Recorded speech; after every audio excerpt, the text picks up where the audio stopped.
Thôi ăn cái đi. Dính được. Ở đây dính vô nhau nè.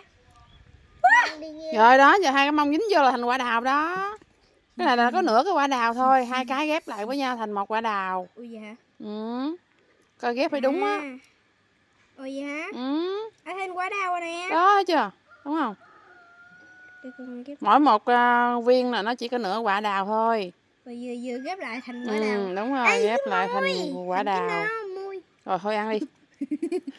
Cái mùi. Thôi ăn đi rồi đi về để đi. Cho nè. Hết chưa? Còn 2 viên à?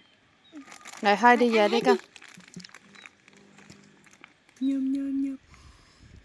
Rồi thôi đi về nè, nắng quá.